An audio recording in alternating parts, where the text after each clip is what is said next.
freaking first cut. Golly. Oh, hello, YouTube. Back to back at the Hero World Challenge. We're going to talk about everything that went on this week and much more. Hit the like button. Make sure you're subscribed. We'll get started right now. Welcome to the First Cut Podcast. I'm Rick Gehman, joined first tonight by Greg DuCharme. Gregors, good to see you. What's going on, boys? December's here. What an event! That was a strange. That event got kind of strange towards the end there, but big win there. So it was a fun weekend, fun watch. Kyle Porter is here. KP, hello, sir. Hello. I'm just looking up different kinds of Pete's on the internet. We were talking off before we came on, and you referenced Swingin' Pete, which is the Oklahoma State golf logo, and Pete is he's all over the place. I just texted you guys. There's a School of Fire Protection and Safety Pete. There's a veterinarian Pete where he's wearing like these like scrubs and he's got a clipboard in hand. So yeah, my alma mater is going to I don't even know what the name of the bowl is. It's like the old Cactus Bowl, but hey, at least we've got a bunch of Pete's to market all over the place. What's nice is Vet Pete has a white coat that is wide enough to go around his very wide pants. What are those called? Oh, those are the what are those called? They're not Chaps. Chaps. There we go. Yeah, good call, Craig. There we go. And those chaps do not affect Swingin' Pete. Yeah. a Pete aficionado over there. Oh, gentlemen. The reason we were talking about Swingin' Pete, who is obviously associated with Oklahoma State University, is because Viktor Hovland has just successfully defended his title at the Hero World Challenge. 7th career win worldwide, 3 official PGA Tour wins, 2 Hero wins. It's kind of a weird little thing. Another 2 on the DP World Tour. Greg, it was a little bit scary coming down the stretch. I think I only took like 2 breaths from the final couple of holes there, but he was able to get the job done. Yeah, it for a while. Really, it looked like his for a majority of the week. He looked great. The cool thing about this, before we get into what happened late on the back 9, is this is one of those golf courses where typically I would stay away from a Viktor Hovland when he's won it back-to-back years. So there you go. But because of the short game to the first areas, cut for all your betting advice. Yeah. But it's because of the short game, and this kind of grass, these kind of really tight lies would concern me with a Viktor Hovland. But he's found some really interesting ways to. One, I think he's just gotten better. His short game is just simply better, which is a great sign for him. And I was also really impressed with his ability to putt from off the green with some of those pretty severe swales. So I was really impressed with what he did around the greens all week. I saw some real improvement with his pitching technique, and it's far more comforting as a fan than it used to be. So really creative stuff. And I think that played a big role in why he was able to get the job done this week. He started leaning into that Texas wedge. It feels like at the Open Championship, KP, where it was kind of easy to do that. And it seems like he's pretty comfortable with it moving forward. The other thing is, statistically, he has made a significant improvement around the greens over the last 6 months or so. The one thing that he would tell you himself has kind of given him troubles to start his professional career. It still gets talked about, but that's not necessarily what the stats say.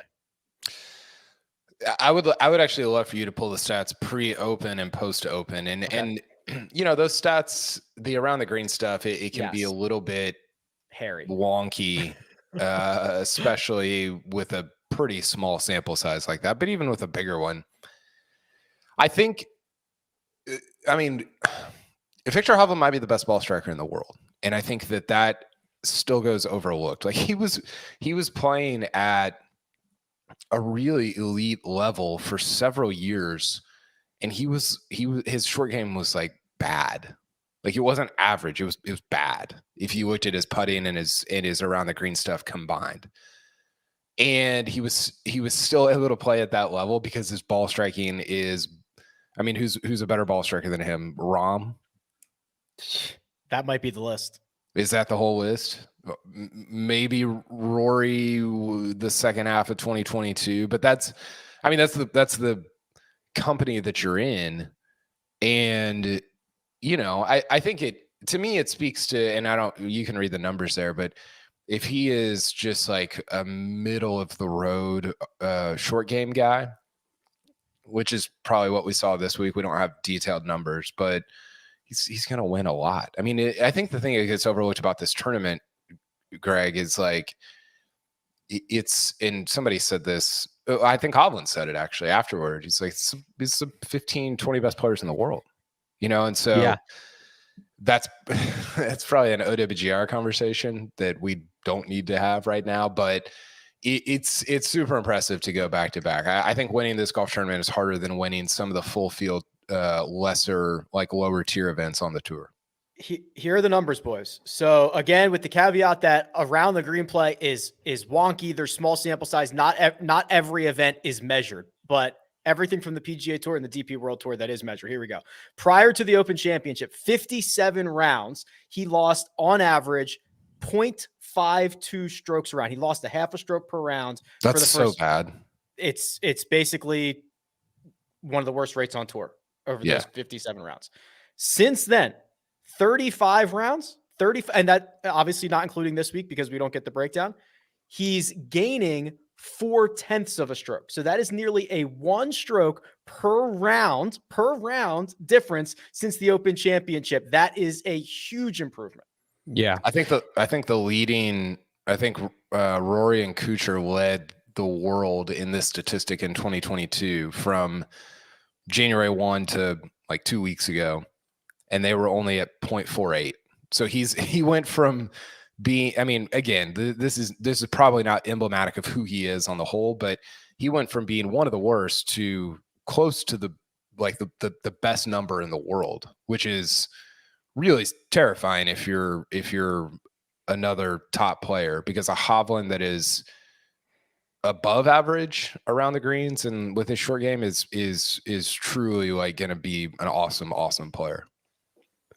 Yeah, one of those. I was looking at what he did during this calendar year. Before the Open, there were 14 events. He gained strokes around the green in 4 of them, and they were all less than 2 strokes for the event. One of them was the match play.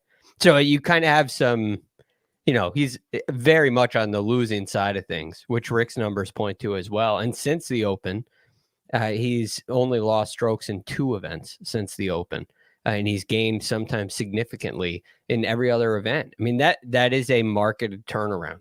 A full stroke around. I mean, that is an insane jump. Mm-hmm. And you can see it when you watch him. It's not just a guy who's hot. It's a guy who's made real technique improvements, and there's a confidence that's building from that. Which is the biggest thing when you struggle with short game the way that Victor did, where you have some of those really scary shots. When they're not scary anymore, well, things change quick. Like Scotty Scheffler is never afraid of a pitch shot with the tight lie. He's just trying to decide what shot is going to produce the best result so he can make it. I mean, he's trying to make them. And that is such a big difference from the mental side. Then I hope I don't mess this up. Which I'm not saying that Victor was thinking, I hope I don't mess this up. But that's what you feel. That's what you felt watching. What is going to happen here? And I would imagine he had some negative thoughts creep into his mind from time to time. So it's a big noticeable improvement that I do think is going to be significant heading into next year. Hey, 2 things real quick. You kind of referenced this off the top, Rick. We have to have some sort of unification around, like, Hovland has all these wins, but they're not PGA Tour wins, but they are OWGR wins, but then Cantlay, and I have no idea how many wins Cantlay and Xander have at all times ever. I mean, you've got the Olympics and the team stuff. The answer is it depends. It's like we need the United Nations to like rule on this. You know what we should do? Well, they should just be called hoists. If you hoist the trophy, that's a win, right? He's got 7 hoists. They handed him a trophy on the 18th green and he put it in the air. Hoist is hard to say, and it would be like you try to say it in different languages. It would be tough. I think podiums. I go back to the podium thing, right?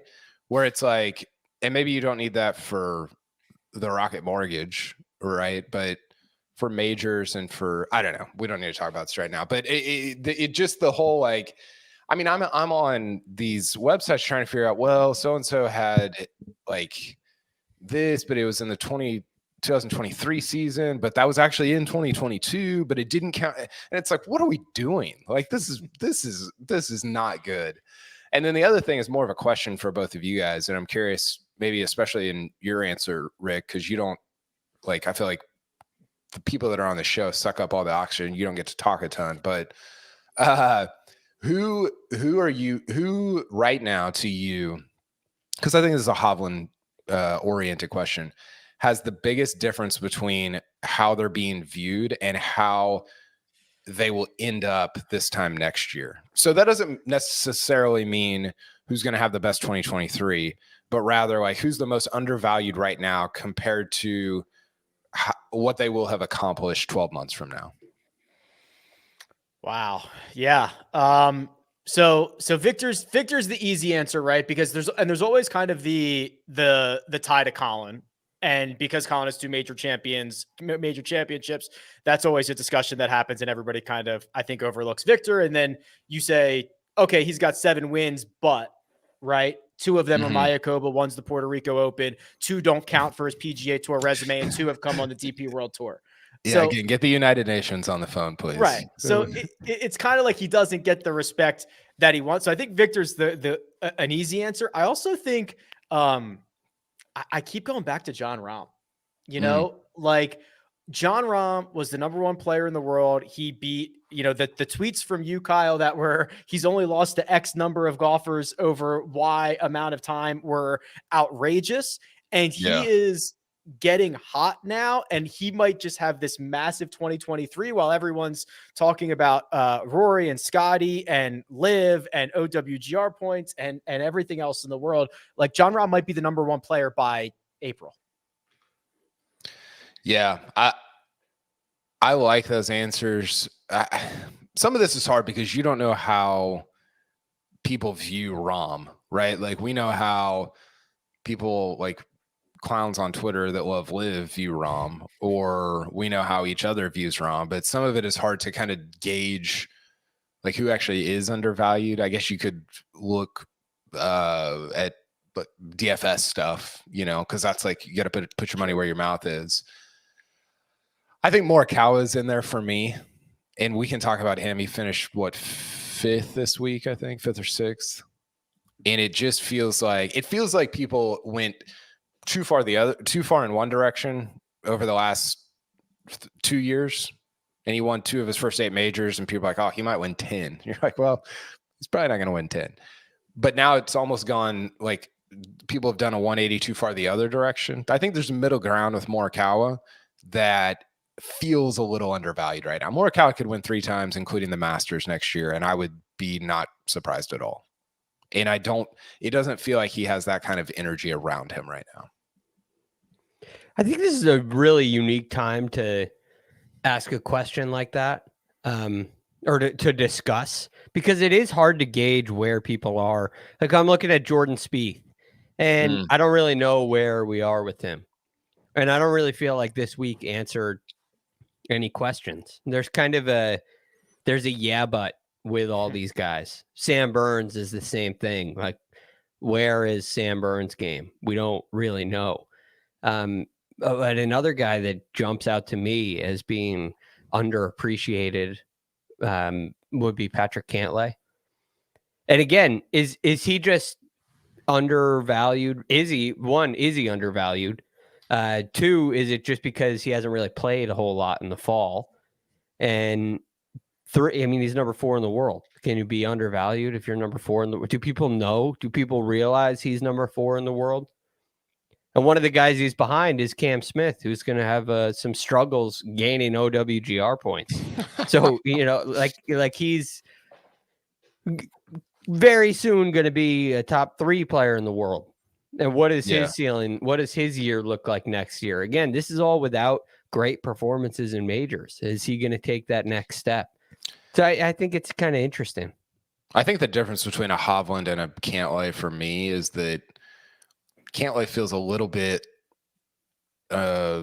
established, or like this is who he is, right? Especially the majors where he hasn't done that much, which may be a little unfair because I think he's played actually in a lot fewer events. You might have that, Rick, than people imagine that he has because of the back injury, like all the different things he experienced early in his career. He actually hasn't played in that many majors or that many PGA Tour events.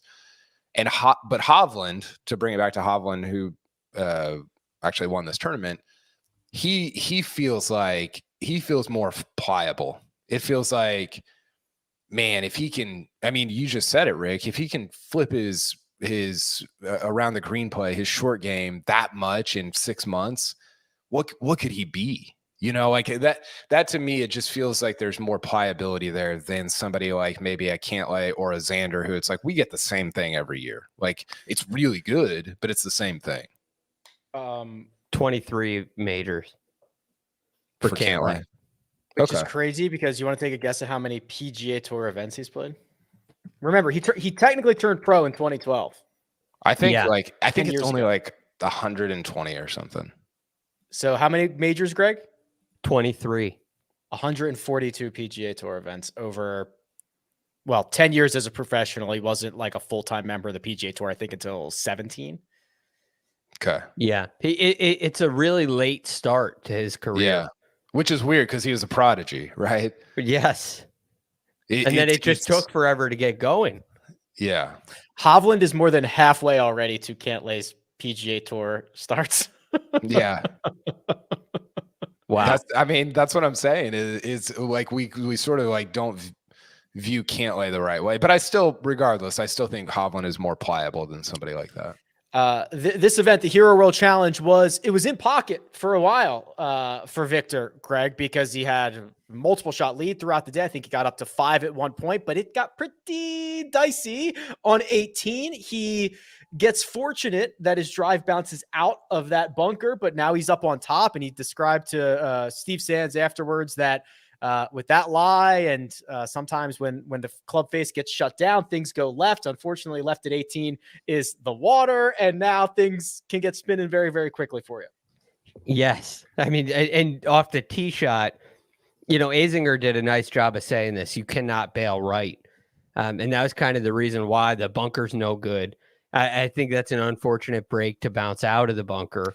Yes. But so easy to hit it there because you have water left off the tee as well, which makes for a great finishing hole because you got to step up and your only option is to stripe it down the middle like Scotty did. But the strange thing about this event, like you said, Rick, it's a 5-shot lead and he makes 2 birdies on 14 and 15. Yet Scotty's picking up ground on him. And all of a sudden you go to 18, it's a 2-shot lead. Yeah. And then you hit it onto the lip of a bunker and then he hits it in the water. This didn't feel like Victor Hovland made mistakes to give this away until 18. Like it didn't feel like it should even have been close on 18. And all of a sudden it is like Scotty made 3 birdies in a row. Victor Hovland made birdie on 2 of those holes. And it got tight quick. It was a very, very bizarre feel watching this event. All of a sudden it's 2 shots and Victor Hovland's taking a drop on 18. Mm-hmm. It got tight quick. Victor's lying 4 on the green, KP, and Scheffler's chipping from a waist bunker and he lips it out.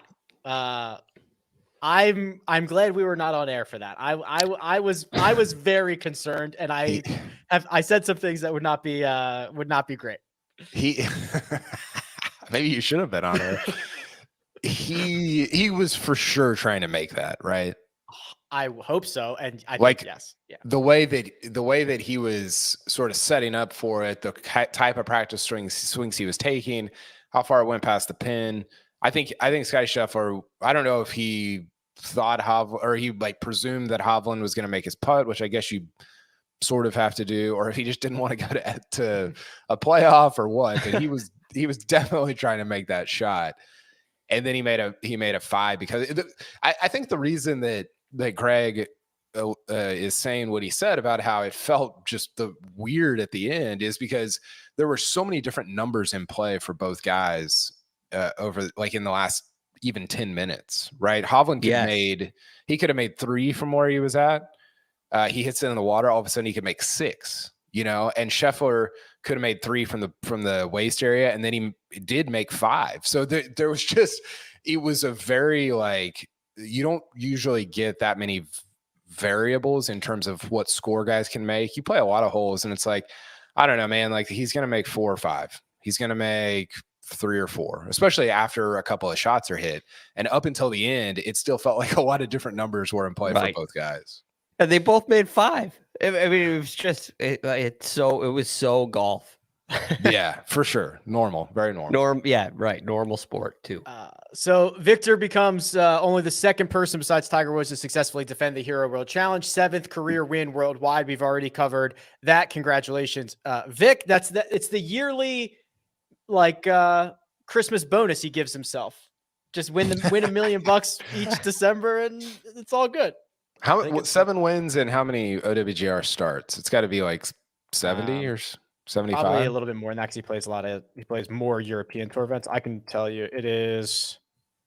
God, I hate the new website.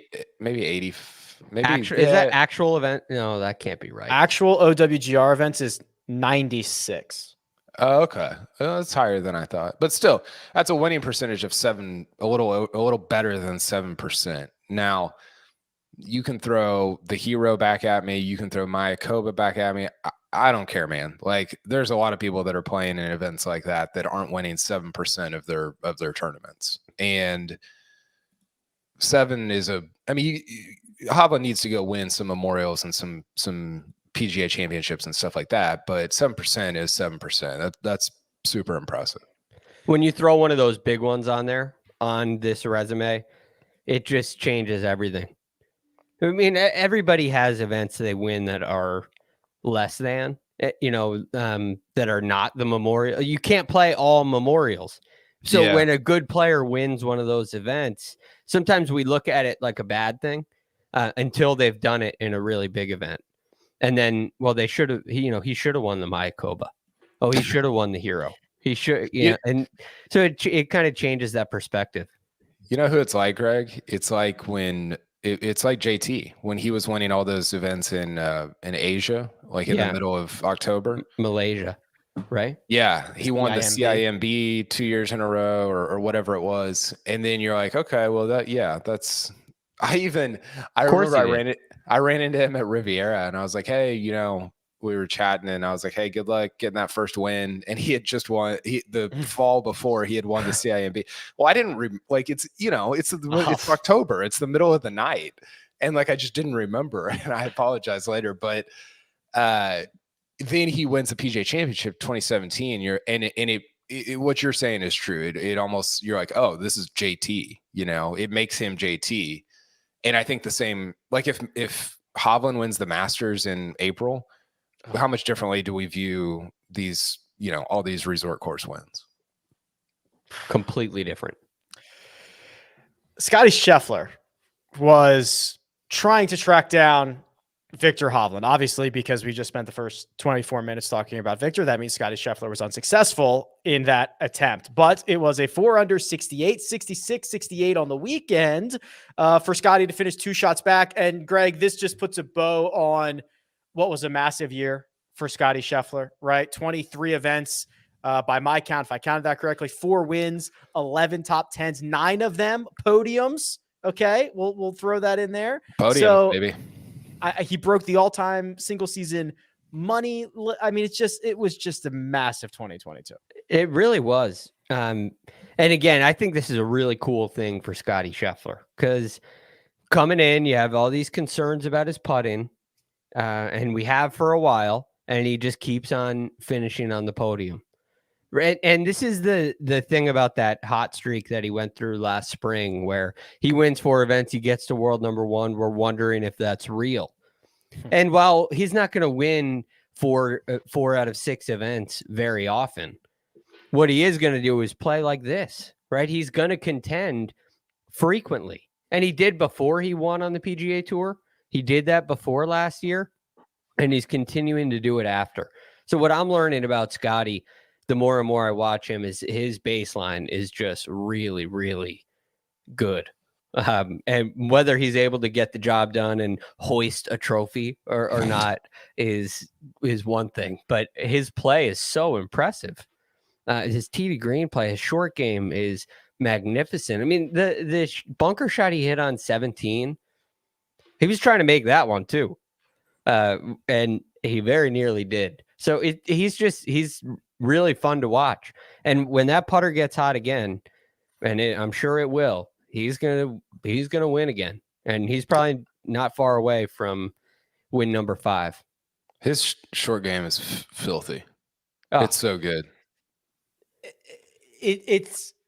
He must try to be like, of course he's trying to make everything because he makes everything, right? It's actually insane when he doesn't make it, it looks good until 1 foot in front of the cup or it touches the lid. It's just every shot I have full on confidence that he's going to stick it close. Well, and that's the thing. It's like he's such a good ball striker, like a top 15 ball striker in the world. But kind of like Rahm, when you start throwing those hands on there around the greens, it's like that's not fair, because like, and JT's talked about this before. Like, if you can go to a major or go to a big championship tournament and think like I can get up and down from anywhere, it frees you up. It changes your entire week, because then you start looking at different at approach shots a lot differently, right? I can go after that pin. I can get up and down from there. Doesn't matter. And that's what I feel like with Scheffler. Now, whether that is actually, I mean, it was the case at the Masters, right? That's how he won the Masters. He made the shot on 3.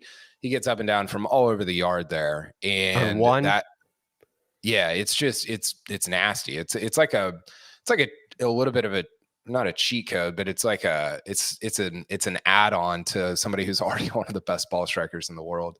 I'll throw this back at you, Rick. I did a little very informal, unscientific study of I wanted to know at the beginning of the week, does the hero matter? It's like this kind of weird one-off event, but it's got a great field. And so I looked at guys over the last 5 iterations of the tournament that finished in the top 3 and bottom 3. Like, how did they do the following year? Right. So if you look at the top 3 last year, it was Hovland, Scheffler, and Reed. I think Burns. He might have been a tied 3rd. Maybe Burns was up there.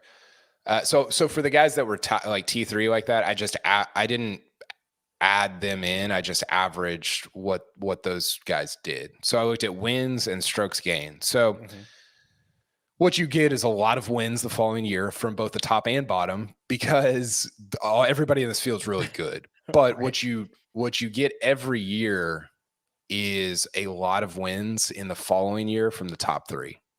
So last year's top 3 had 6 wins in 2022.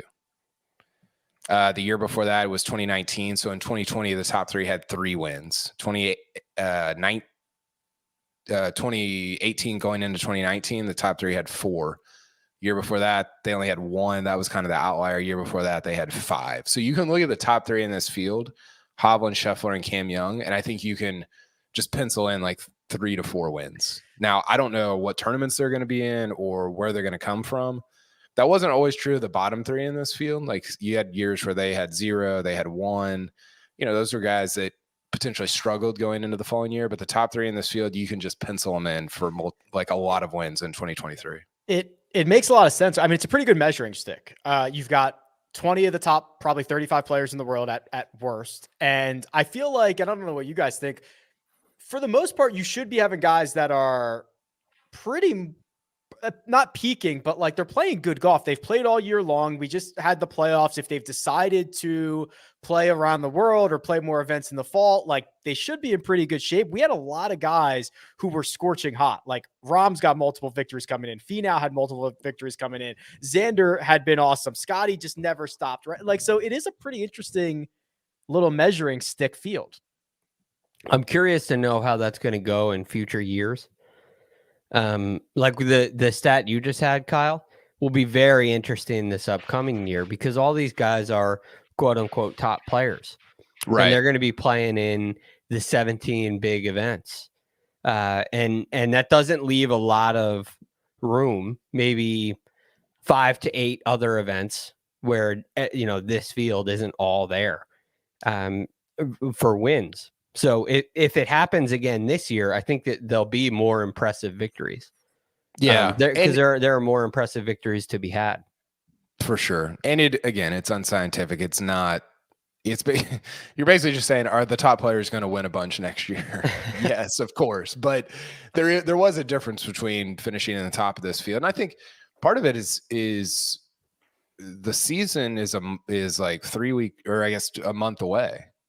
Right. So it's not as if I think it's not as if you're waiting another 6 months to get going. It starts soon. And these are the guys that are playing good golf right now and presumably will be starting in January as well.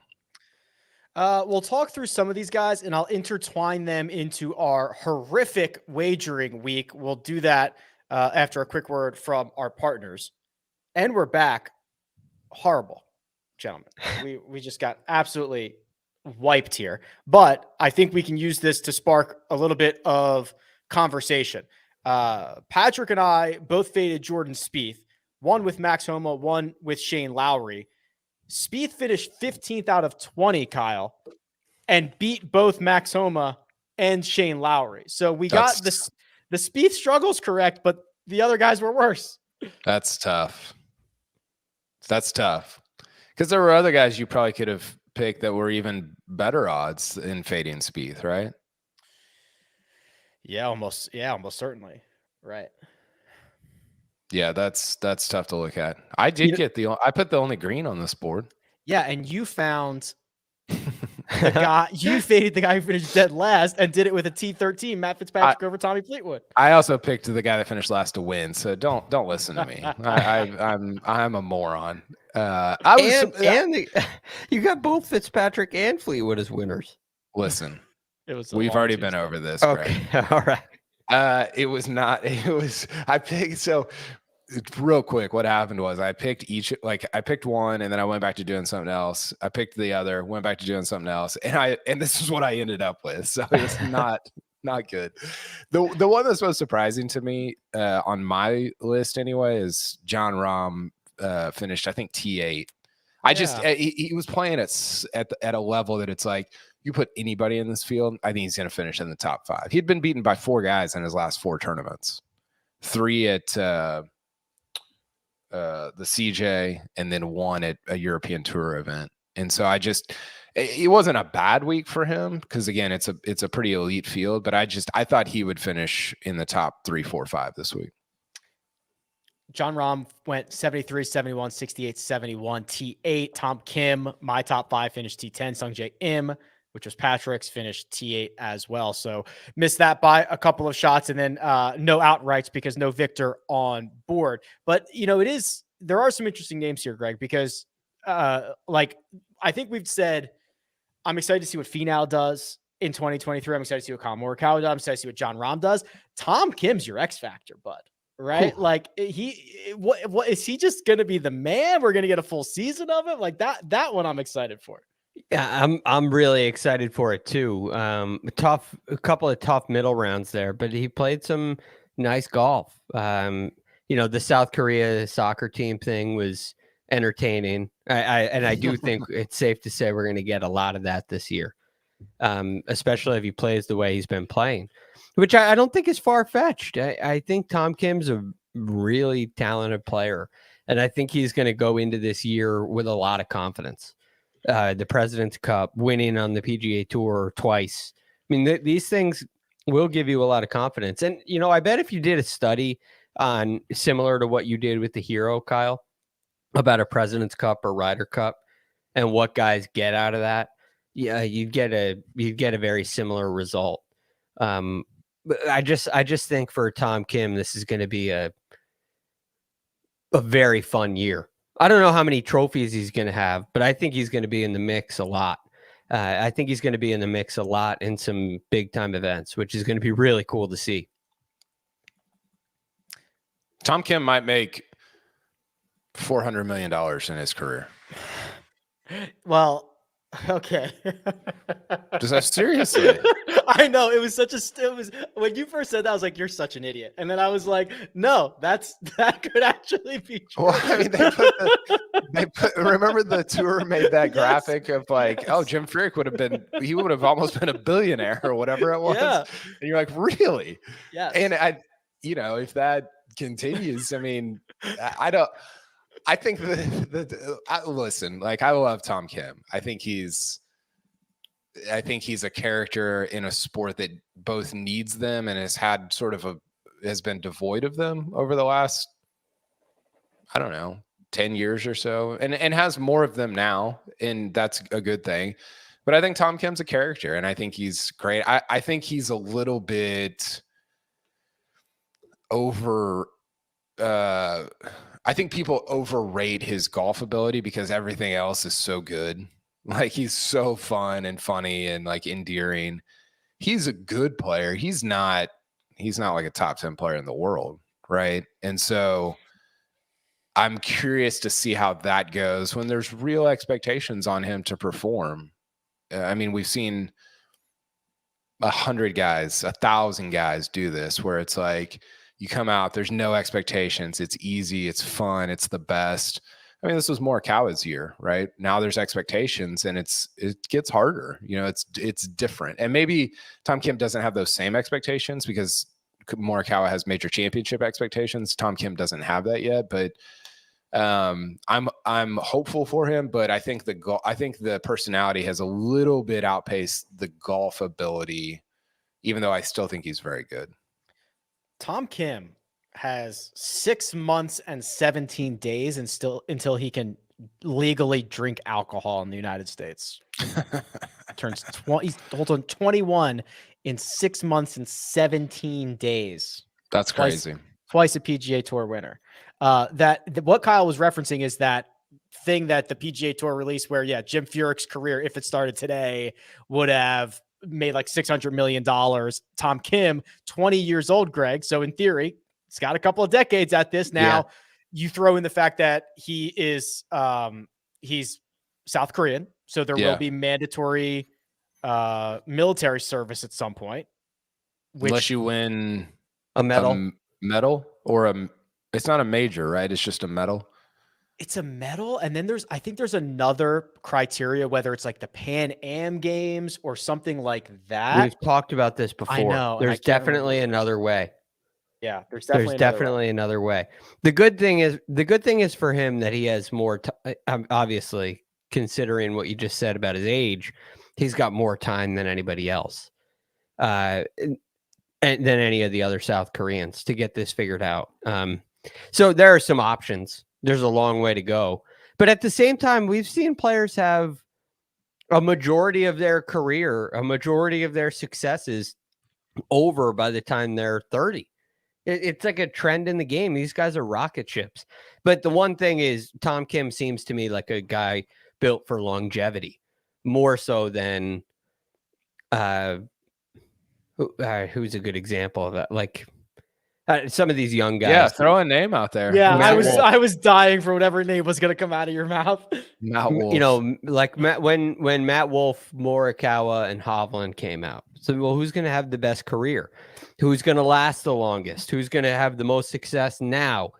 It doesn't feel like he's on that kind of a trajectory. I know everything got thrown out the window. But even Spieth, right? Jordan Spieth had this major success early on, and it's tapered off. Not that he's done. I'm not saying that. It's a much more common thing now to see Hall of Fame careers built before the age of 26. And then they don't necessarily continue that way. Well, I think you're right. You are right. I think what's changed, it's not so much the compact nature of those careers, because I mean, Arnold Palmer won all of his majors in like 3 years, right? 4 years, whatever. It's just that but it was like when he was 29 to 33 or 30 to 34 or whatever. It's just that it's happening like that compactness is happening sooner. And so it just feels different when you're like 22 than it does when you're Arnold Palmer and you're 31, you know? Right. I think the unusual thing is Phil being awesome for 30 years, is Tiger being tremendous for 20 years, is Rory being in the top 15 for 14 years. Those are the outliers. Like Dustin Johnson, 15 years, like the sustained success at that level for that period of time. That's actually, I think, unusual. By the way, are you predicting that Mount Wolf's High Flyers are going to finish like bottom third in Live next year? Yeah, you heard it here first. Bottom third. That's bold. Brave. Not without some good free agent movement or some trades. Troy, you can drop that screen off. I'm tired of looking at Please. that. So according to Google, an Olympic medal or a gold medal at the Asian Games will create an exemption from military service. So then I said, well, I've got to go look up golf at the Asian Games. Okay. I was not disappointed. So I can't seem to find the 2022 results, which seem to have happened in September, but I can't find that. Do they have golf? They do. Yes, they do. Believe it or not, they do. Since 1982, golf has been an event at the Asian Games. Okay. Do you have to be an amateur? Kyle, you're asking me questions about things I know very little about here. I don't think so.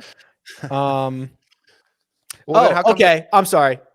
Yeah, you're a smart guy. The event was open to amateurs only. Yes. Okay. Because these guys would obviously go over and try to take a crack at it. Yeah. You would think like, one of these guys would have. That makes a lot of sense. Oh, this is some deep stuff. We're in it right now. So I will just tell you, there's a team and an individual event. This is from 2018. So rewind your brain 4 years ago, and also remember that there were no professionals. If I told you that Japan won the men's team, could you come up with maybe a guy or two who might have won the gold medal in individuals there? Was it somebody from Japan? Yeah. Satoshi Kodaira?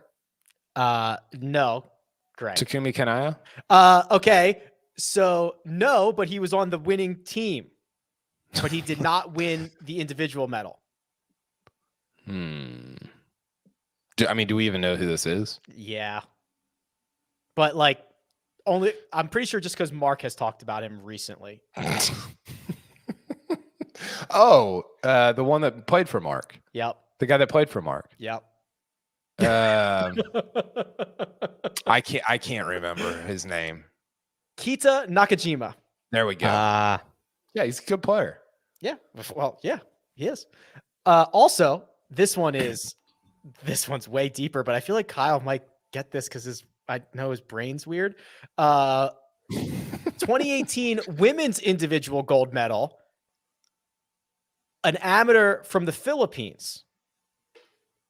From the Philippines. Yeah. And you think I can get this? I think you'll know who it is.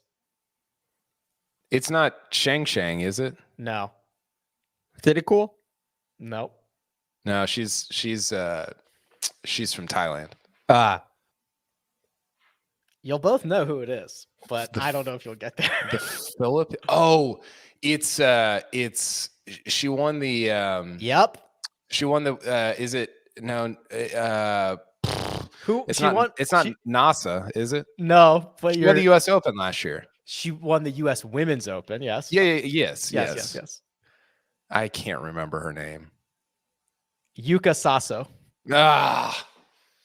See? That's right. I thought you might get close. She won the U.S. Women's Open at like 21 or something. Well, here was really the tricky part of that. So we are obviously deep into this, but she represented the Philippines until 2021, and now she represents Japan.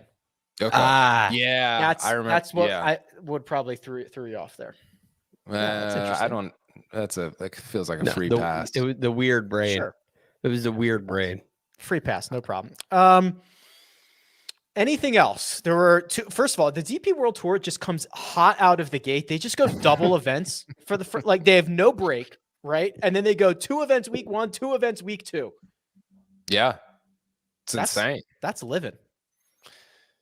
Yeah. The mixed team event is. Wait, is it a team event? It's not a team event, right? But the men and the women play the same golf course at the same time. Yeah, which is so cool. Like, I'm way in on that. I didn't watch any of it, but because it was on at 2 a.m. here. But yeah, it's cool. It's a fun little Australian swing for them, and yeah, it's crazy that they've already played 4 events. I mean, they were having their tour championship like a week ago. Yes. 2 weeks ago, and then they've had 4 events since then. Yeah, like 8 days ago, and then there's been 4 events that have been played. And they have some big ones early in the year, early in the new calendar year too. The other little nugget that I saw today via Nosferatu. Nosferatu is already 3 weeks ahead. He's already projecting the OWGR for week 52, which is the end of the year, which is important because that's what gets you into the Masters. Currently on the outside looking in, well, not technically, but Brooks Koepka will be 51 probably, but he's in on PGA Championship. Yep. Louis 52, JT Poston 53, Scott Stallings, friend of the pod, Minwoo, Harris English, Burmeister, Paul Casey 58. He's not. We'll see you. Yeah, check you later. So yeah, fun stuff the next couple weeks. Greg, do you have any OWGR takes? Handfuls. Any that you absolute handfuls. Make public? Well, this event is really interesting to me, being an OWGR event. If I'm glad Victor won, because if Scotty won and became world number 1, it would bother me. I just think it's such a relaxed environment, and the complication with the Hero World Challenge is near the top of the leaderboard. It's intense, and they want to win, and there's pressure, and it's a nice win.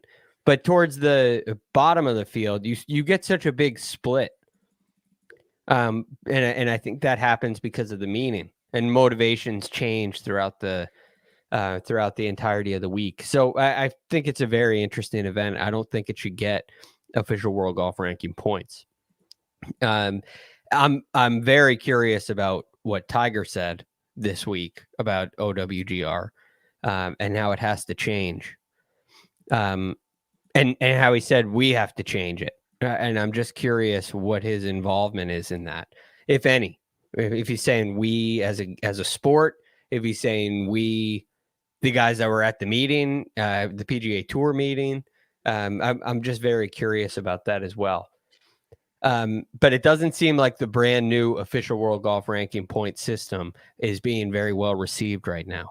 And I'm curious to see how it plays out. Again, I think that the one situation that happened in with the DP World Tour and the RSM Classic was a unique situation.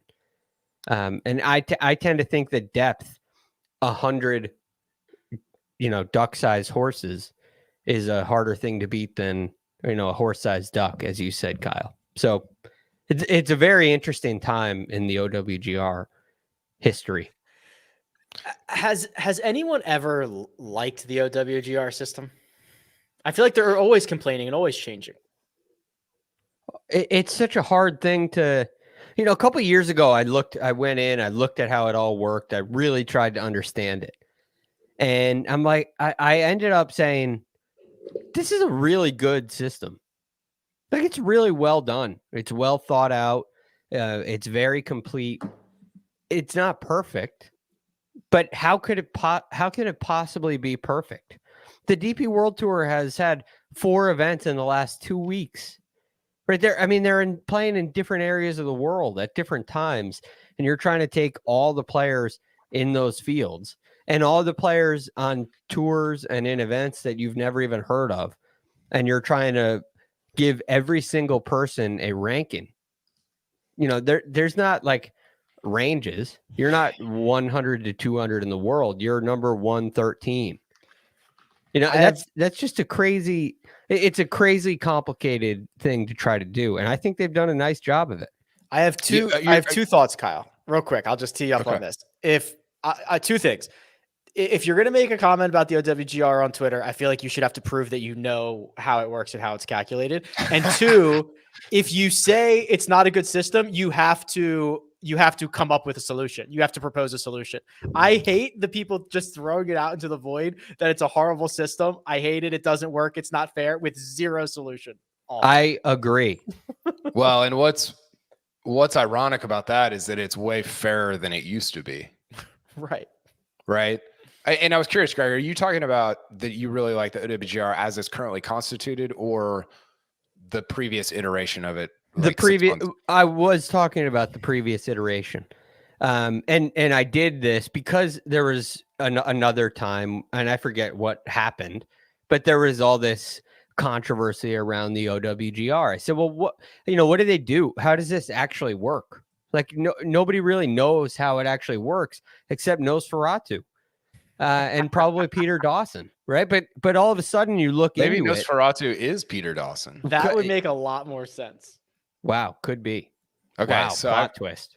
I've got this. That would be sick if Nosferatu is Peter Dawson. I love that. I love that the only person who understands the OWGR system is a guy that we don't even know his real name, who just tweets out stuff on like every Sunday night. Which, listen, maybe not great that that's the case. I get that he's awesome, or she. I don't know who it is. Yeah. So there was this thing, and people have been complaining. People in this, even on our podcast, have been complaining about how international players are not going to have a path forward to compete on a global stage, like at the biggest championships, the biggest tournaments. So Nosferatu tweeted this out today on Sunday, early in the morning. I don't know where he or she lives. If it's Peter Dawson, I believe it's in London, but said based on the average strength of field of regular Asian Tour events since the new OWGR system was adopted, if a player starts from scratch and plays 20 events per year, he would need roughly 20 wins over 2 years and 40 events played to get close to the top 50 in the world. Okay. So if you just look at that tweet, you're like, listen, that's not good. But the flip side of the argument is like, who is the person under the old system that really rose up the ranks in an Asian Tour or a Sunshine Tour or whatever? And you're like, oh, this new system's going to keep that person from rising up the ranks and competing on a global level now. Did anybody do that? Was anybody like us, like just killing it on the Asian Tour, and they come over and start winning on like against the best players in the world in major championships? Well, I don't know about that, but you want to know literally that's like Tom Kim. Now he has not. So here's Tom Kim's year. He played like 12 Asian events this year. Win second, a fifth on the Korean Tour. Then he plays a major, misses a cut. Then he plays an Asian Tour event, finishes 15th, 23rd at the US Open, 3rd at the Scottish Open. Then now he's who we know. But that's the only example. Okay. That's fair. That's a fair example. If you would have asked me that like 2 months ago, I would have had zero answers for you. Right. And that's a little top 50 from those Asian Tour events? Like, did he move into the top 50 in the world? Started the year. So he won his first start of the year, an Asian event, the Singapore International. That moved him to 89th in the world. He was 127 before that. I think my point is like, that's an outlier. For sure. What more often has happened in the past with the OWGR is you get guys cleaning up on the Asian Tour or the Sunshine Tour. I'm not picking on those two. Those are just the first two smaller tours that come to mind. And then they get into these championship level situations with the Rorys and the JTs. We've seen this at WGCs, right? And they get plastered, like they get destroyed because they were getting boosted by these like minimum tour points, right? Like they were like cleaning up, but it was biased toward the international tours, because the OWGR was saying like, hey, the Asian Tour, we got to have a minimum point level, even though objectively, without bias, these players are not good enough to have earned this number of points in our events. And so you get players that were literally overrated in their world ranking, and they would get blasted by the actual best players in the world. That's 95% of those cases. So the OWGR fixed that, and a lot of people are mad about it. I thought this Will Knight's tweet was interesting, and I think it's true. One, there should be a way for players on international tours to move up the ladder and earn exemptions into majors. So that's talking about mobility across tours, right? Mobility across the world.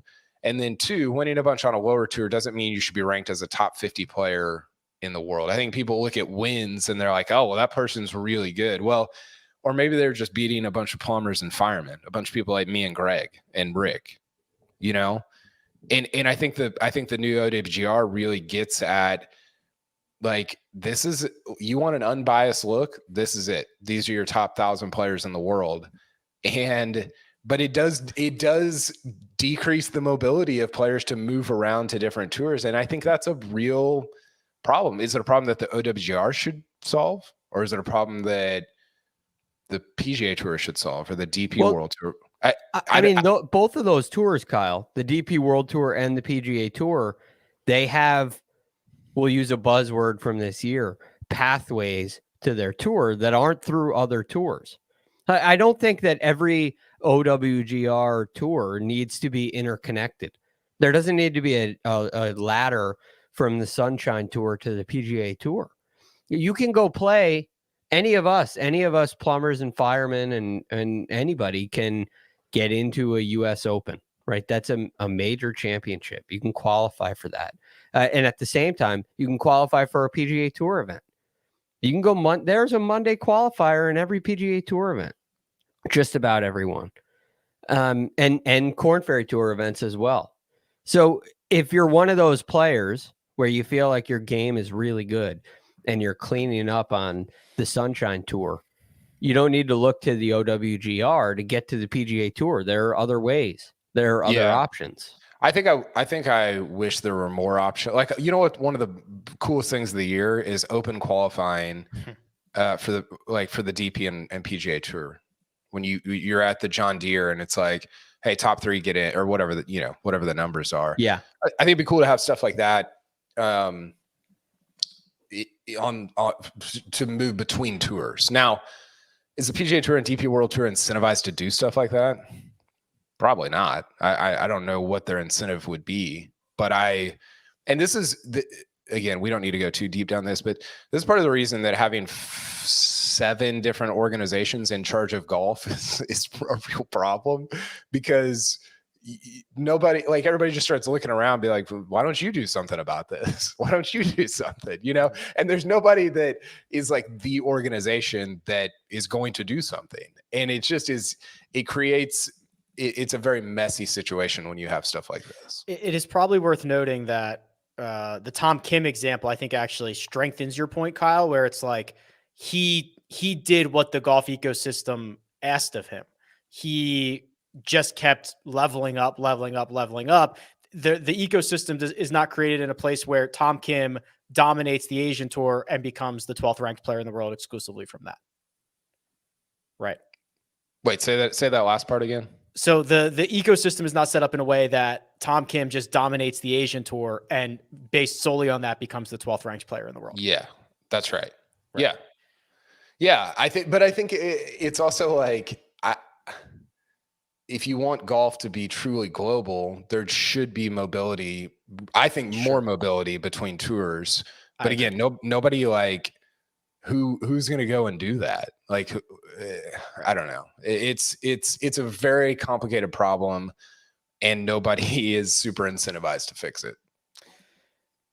Final thoughts.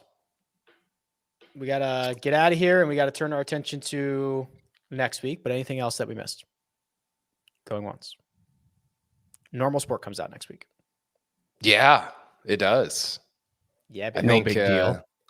I think we're shooting for either Monday or Tuesday. We got to cleaning up a few Monday's last minute tomorrow. things. Well, we've got the audio. We've got an audiobook. I love that. An audio version. I love that. Awesome. Shane Bacon read it. We might have an Easter egg in there of Kevin Van Valkenburg reading Gary Player's voice in a few situations, which will be great. So yeah, we're finalizing that. It's probably going to be like late Monday going into Tuesday, but yeah, anormalsport.com, and we'll have a brand new website launch. Book is good to go. We're printing them. They're at the printer right now. They'll be a little expensive, but it turns out printing a book is expensive. I learned that somehow, not from anything I was doing, but I learned that like printing books is very expensive. And we did it nice. It's a you know, there's some scarcity there. We only printed like 320, and they're like hardback, super nice. So I'm pumped about it. I'm excited to see it. I'm probably like 40% through. It's okay. So good. Do you? So good. There's a lot of footnotes. Are you in on the footnotes? I don't. Not that I've seen. So I'm up to footnote. I actually flipped to the end to see how many footnotes there are, and it's like 700 or something outrageous. 500. There's right 500. At 500. Yeah. I was like, oh, okay, 500. Because like the footnote, you know, the little number keeps getting bigger and bigger, and I'm like, this is amazing. The footnotes are where the action's at. Yeah.